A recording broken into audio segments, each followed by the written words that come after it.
need a simple way to turn long documents into summaries without manual prompt engineering. We'll use DSPy's ChainOfThought to define a straightforward signature, document summary, and see how it processes a real-world example from the XSum dataset. The code takes a multi-sentence document, passes it through the module, and prints the generated summary in just a few lines.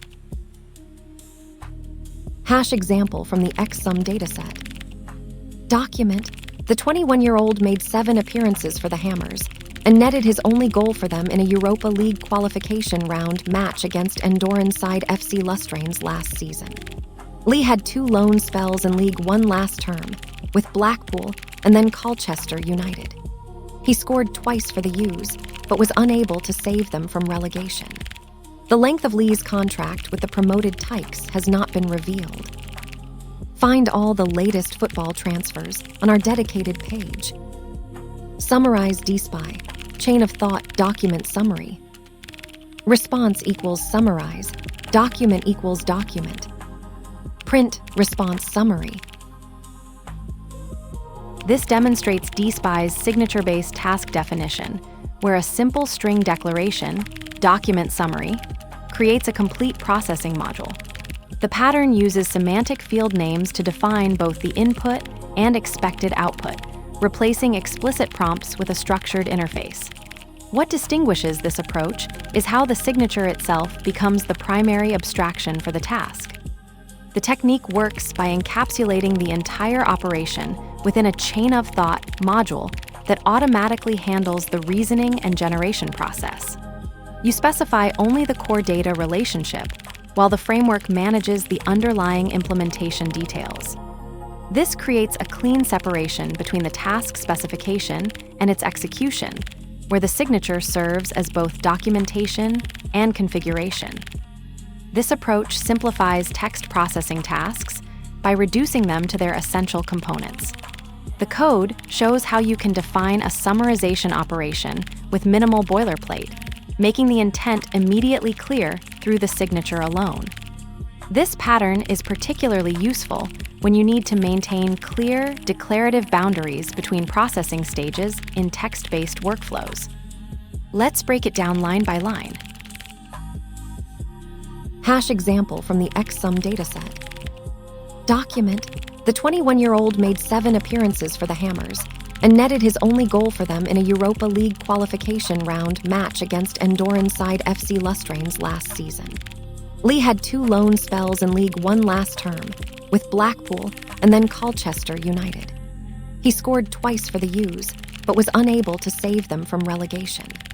The length of Lee's contract with the promoted Tykes has not been revealed. Find all the latest football transfers on our dedicated page. This assigns a multi-line string to document, storing the raw text that will be processed by the summarization pipeline. The content represents a typical XSum dataset entry, showing the exact input format expected by the DSPy, ChainOfThought module in this example.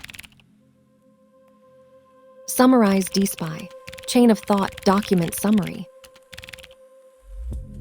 This creates a DSPy ChainOfThought processor configured to transform a document input into a summary output. The signature, document summary, defines the expected input-output relationship for this specific processing step. Response equals summarize, document equals document. This executes the Summarize ChainOfThought module with the provided document as input. The named parameter ensures the document content is passed to the module's expected input field. Print response summary. Outputs the final summary from the DSPy ChainOfThought execution. This line displays the result of processing the input document through the Summarize pipeline, showing the condensed output in the console. DSPy ChainOfThought invocation. This example demonstrates a direct document-to-summary transformation using DSPy ChainOfThought, where the input document string is processed into a concise summary field in the response object. The response contains not just the summary, but also the underlying reasoning field, which is automatically included by the ChainOfThought module. Inspect the response object's attributes to access all generated fields, as the module may return more than just the explicitly requested output. The reasoning that explains, nothing solves everything.